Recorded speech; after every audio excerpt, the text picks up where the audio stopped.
Welcome to the AI Policy Podcast, a podcast by the Wadhwani Center for AI and Advanced Technologies at CSIS. I'm Gregory C. Allen. And I'm Andrew Schwartz. Join us as we dive into the world of AI policy, where we'll discuss the implications of this transformative technology for national security, geopolitics, and global governance. Well, we're back on the AI Policy Podcast, of course, with my colleague Gregory C. Allen. This is Andrew Schwartz. Glad to be back with you. Today, we're going to talk about the EU AI Act, which recently was signed.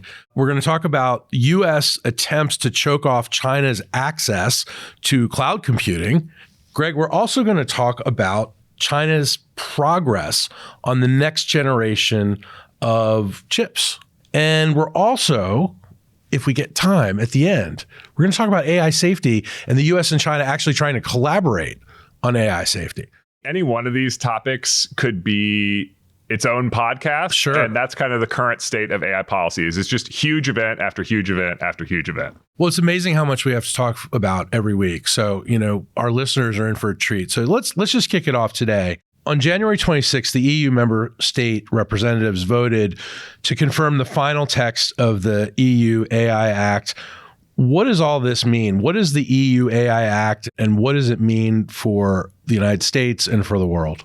This is the biggest AI regulation in the democratic West. So here in the United States, we have the sort of existing body of regulation on financial services, on automotive safety. Sometimes AI gets wrapped up in this, but there's nothing like the EU AI Act, which is very cross-cutting to AI as a technology as a whole. And they've been negotiating this thing for literally years. And finally, on 26th, they passed it. So this is now going to be the final text. Really, all that's left is for them to translate it into all the languages of the European Union, which it turns out is actually quite hard when it comes to the sort of jargon around AI, which doesn't exist in some of these languages. But once they do that, which will probably be in like March or April, everybody expects this to pass. I just got back from a trip to Brussels and Rome, meeting with a lot of the folks who were working on the EU AI Act. They're all really excited. They feel like they've really done it. They sort of passed this landmark legislation. Unfortunately, while the work for the parliamentarians is over, the work for the European Commission and for the various member governments that have to actually implement this law, a lot of their work is just beginning. This is still going to take years. Okay, so what does this act do? So it is structured in multiple ways. The first is it defines different types of AI applications according to a pyramid of risk. So there's some types of applications like real-time, long-distance biometric surveillance by law enforcement authorities. This is deemed a, quote, unacceptable risk. So it's effectively just banned because they believe that this technology is, in most cases, just a human rights violation, and so they're not going to allow it. Then there's this other category of AI applications that are defined as high risk, which are not banned, but there are sort of preconditions for when it is acceptable to use this technology or not use this technology. And that's sort of under a product safety legal tradition of regulation. And then there's another category of some risk where there's some transparency requirements, but no formal ban or anything like that.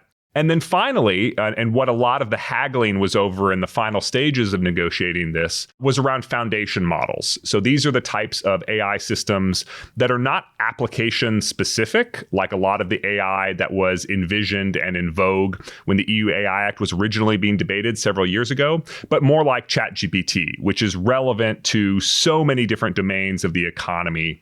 And now the EU AI Act has a regulatory structure for these systems. And unlike the United States AI executive order that President Biden signed last year, this is not applying to the next generation of large language models.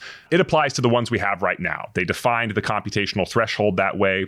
So ChatGPT, these other things, they're going to be a regulated product under the EU AI Act when it actually goes into effect. So does that mean that to address future issues with AI, they're going to need to write new legislation? Well, the way they designed this legislation is actually kind of interesting. I could go way into the weeds on how the EU legal system works, but a lot of the material functionality of this law are written into the appendix.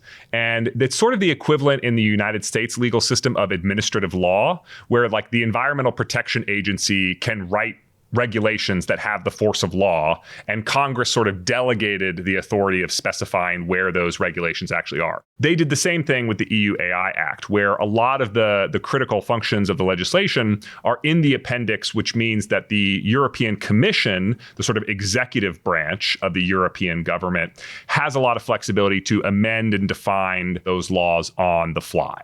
The other thing that's really interesting about this is there's not a lot of standards for AI technology that define a testable requirement around safety. And the reason why that's important is that a lot of the EU AI Act is actually structured as an IOU for regulation.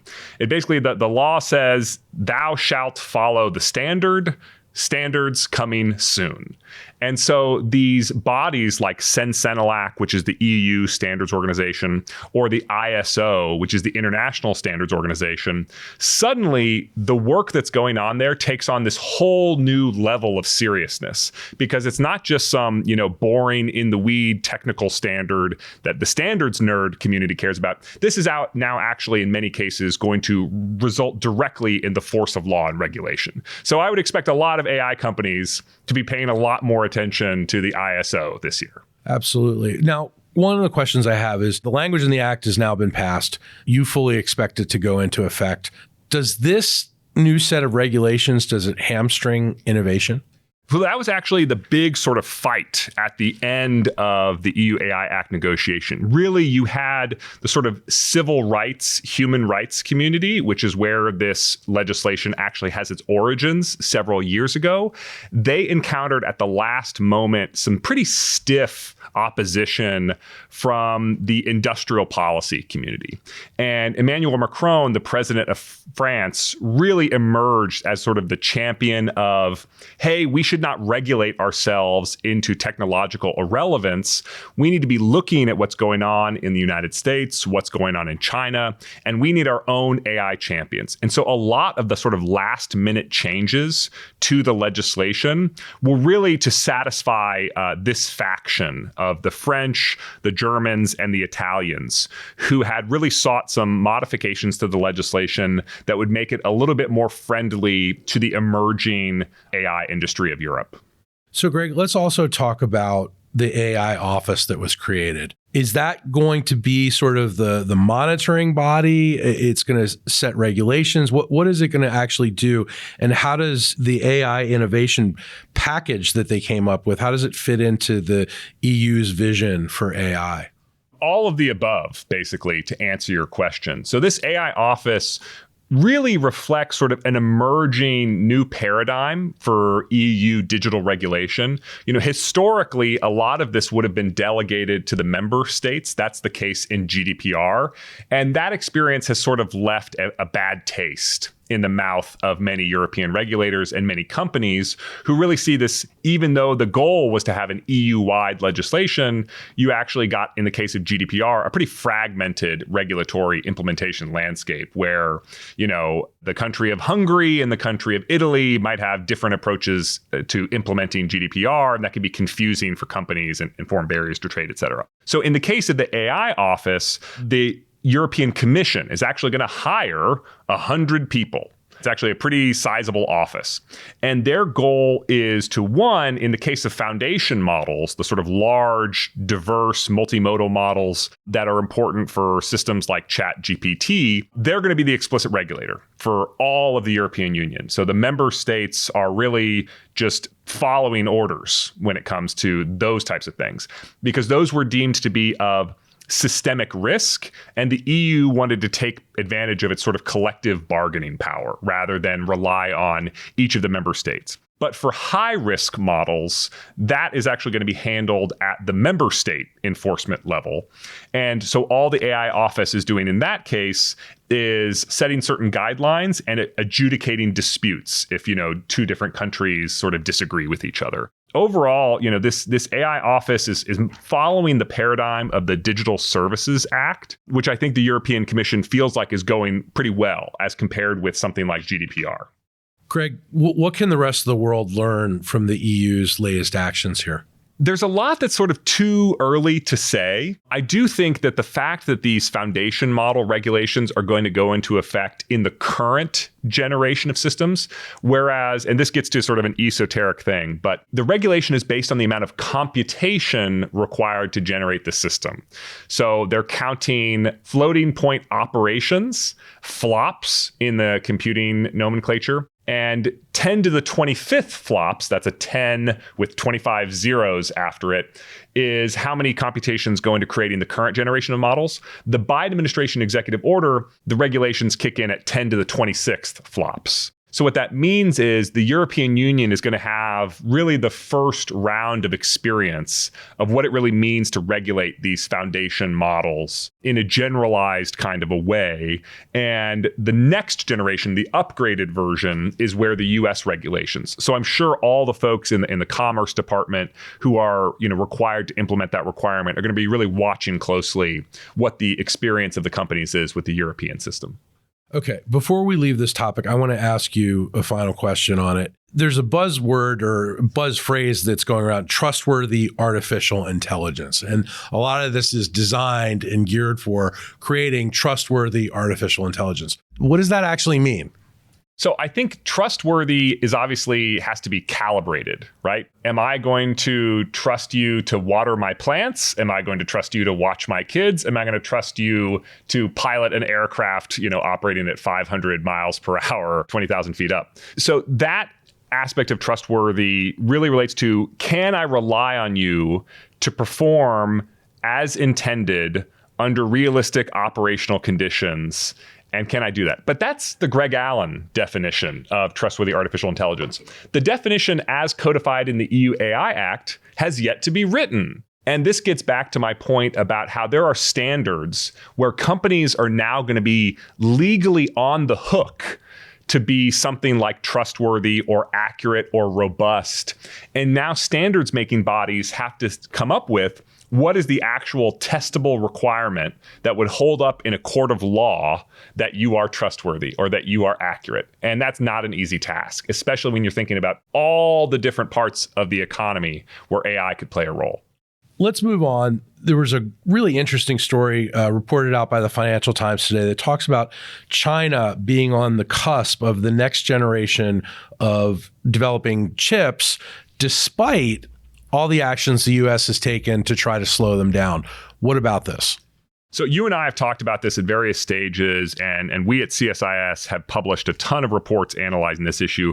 This is actually not unexpected. Really, when we saw the Huawei phone, the 5G phone that they announced during Secretary of Commerce Gina Raimondo's trip to China, the clear implication was that despite all of the export controls, SMIC, which is the most advanced logic chip manufacturer in China, was not stopped from manufacturing and indeed continuing to make technological progress in 7-nanometer chips, even though they don't have access to EUV lithography machines, which are sort of the super advanced Dutch systems. They only have the older DUV technology. And they're now going to have a clear path to 5-nanometer chips.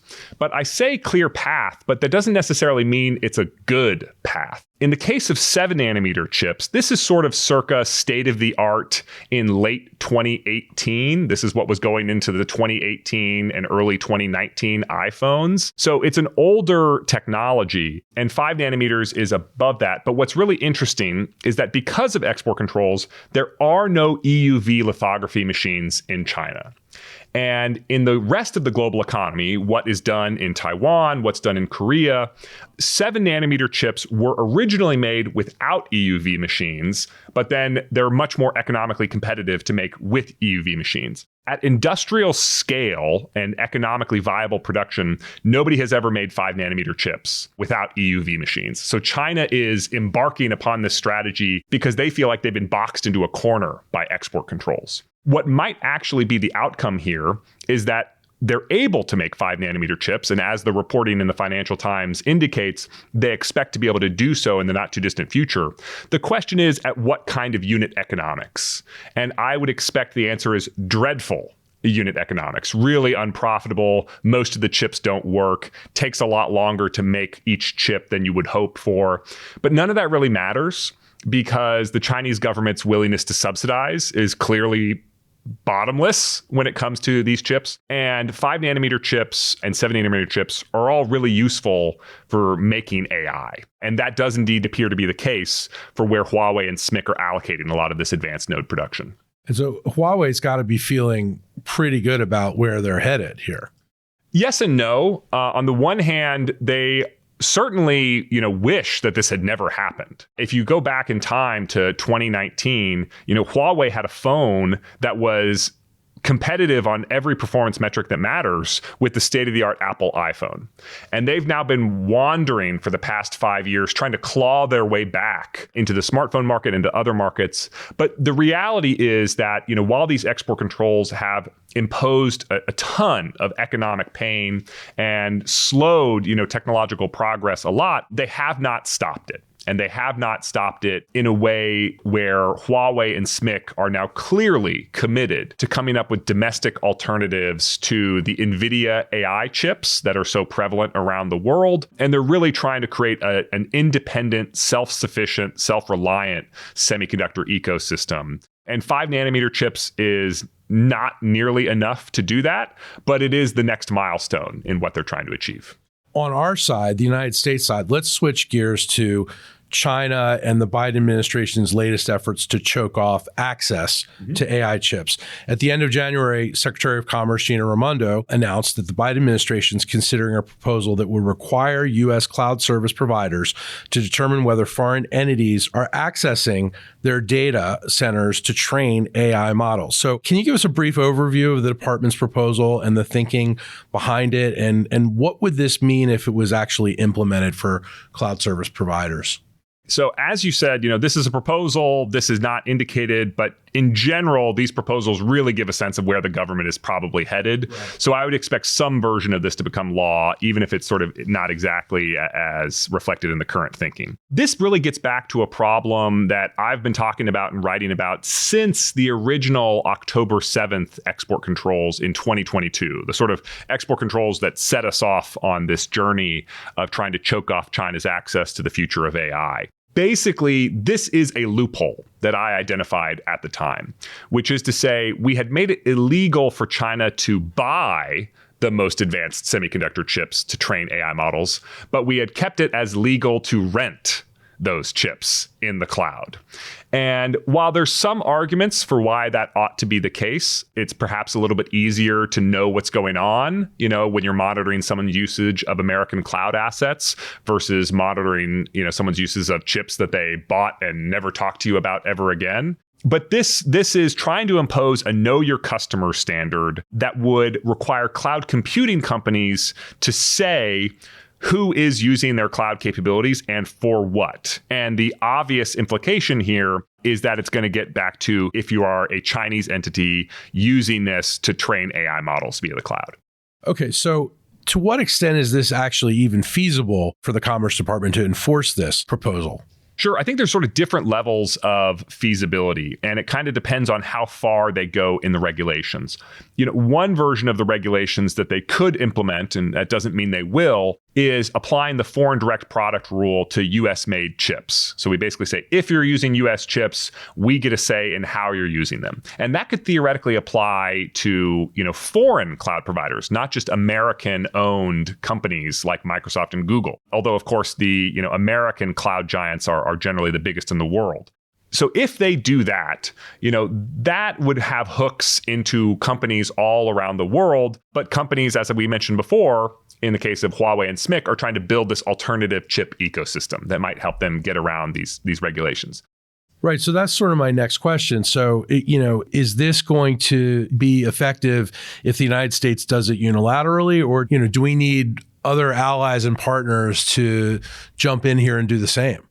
That's what I would want to know. So if you use the foreign direct product rule, if you use the U.S. persons rule, those do have extraterritorial effects. So again, it sort of depends how they design and implement the regulation. But conceivably, you could have a French cloud computing company, and if it's using NVIDIA GPUs or Google TPUs, then conceivably these export controls would apply to them, and they also wouldn't be allowed to sell cloud computing services into China. On the other hand, if they design these export controls without the use of the foreign direct product rule, then maybe it would only apply to, U.S. cloud giants, Microsoft, AWS, and Google. And so some new competitor in Singapore could suddenly gain market share in the cloud computing ecosystem by optimizing itself to serve China. So there are trade-offs when you design these types of regulations. Right. So, I mean, some of our cloud companies are saying they have concerns because the measure could adversely impact their impact in the global marketplace. So are those concerns valid? Well, I definitely think that the design of the regulation matters, and there is a way to get this wrong. But I think there's some cause for optimism. For one thing, president of Microsoft, Brad Smith, who's also the vice chairman, he actually testified before Congress last year. Also a CSIS trustee, we should say. Indeed, he is.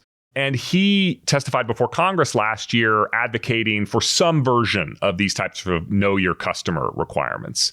And so I think there is some receptivity among the cloud giants for some version of this proposal. Of course, the devil is in the details. And I'm sure that's exactly why they did this as a request for comment rather than just sort of dropping and saying this is the final regulation. Greg, so, along these lines, do these regulations indicate to you that there's a real urgency in the Biden administration to stay ahead in the technology competition with China? Oh, absolutely. I mean, if the number one thing I would take away is, and this is a little bit tooting my own horn, but for the year after the October 7th export controls, I was trying to explain to people that the Biden administration really did care about AI, that this regulation really was about AI. And I was encountering all these folks who said, this is about crippling China's semiconductor industry. It has nothing to do with about AI, and that's just a distraction.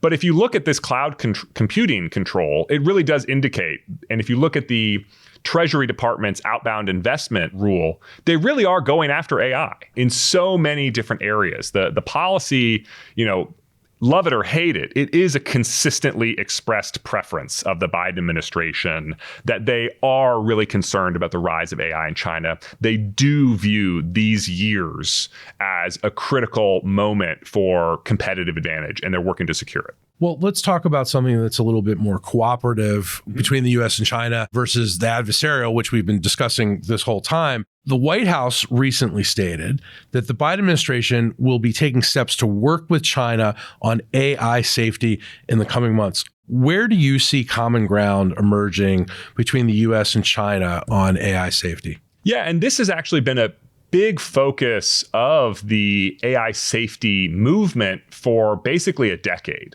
And it gets to the idea that some types of risks of artificial intelligence are shared even between enemies. If you think about the Cold War, the United States and the Soviet Union didn't always have aligned interests. But there was this one really interesting moment around a technology called permissive action links.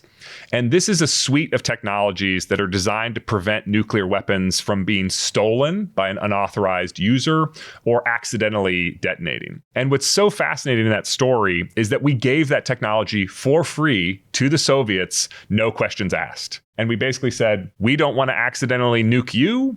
We don't want you to accidentally nuke us. This is clearly in everybody's interests. Here is a suite of technologies that we found useful. Definitely in everybody's interest. Yes, I would agree. Well, the AI safety movement has sort of taken inspiration from that story of permissive action links. And if you recall the open letter from last year that was saying the risk of human extinction from advanced artificial intelligence should be viewed as a global priority in the same way that nuclear weapons and bioweapons are, that's sort of the argument here. There are aspects of future progress in AI where there are plausible, even if unlikely, scenarios for catastrophic AI risk. And so the point here is, even if we disagree with China on almost everything, even if we are actively trying to choke off their access to future AI technology, it might still be in our interest to have a conversation around AI safety. Do you think we can have productive conversations with them on this? Well, my experience, and it is a personal experience, has not been great on this topic. So when I was in the Department of Defense working on AI policy issues, as part of the Defense Policy Coordination Talks, which is one of the major dialogues between the Department of Defense and the Chinese military, we tried to brief them on AI safety. We tried to highlight the investments that we were making that were committed to AI safety. And we were making the basic argument, that said, in general, we would prefer that your weapons not work, whether they're AI weapons or not. But there's a certain category of things like accidental initiation of hostilities where I actually do want your technology to work. And so we were trying to have a conversation around AI safety in the military domain. And the Chinese refusal to talk was very consistent, at times verging on rude, I would say. And so there really hasn't been a lot of receptivity. One, perhaps, source of optimism that is more recent than my experience in the DoD is that China did attend the AI Safety Summit in the UK last year. And they have sort of indicated that they're interested in AI safety collaboration. So whether or not that's just sort of bluster or there's actually an opportunity for something substantive there, I don't really know. But I think the Biden administration has sort of made it clear that, while they're interested in these AI safety dialogues, the cloud computing move should make it clear that that's not instead of, the policy of trying to restrict China's progress in AI. That's in addition to. Greg, as always, terrific insight into these really complex and fascinating discussions that we're going to be continuing to have on this podcast. Really appreciate it. Hey, thank you. Thanks for listening to this week's episode of the AI Policy Podcast. Be sure to subscribe on your favorite podcast platform so you never miss an episode. And don't forget to visit our website, csis.org, for show notes and our research reports. See you next time.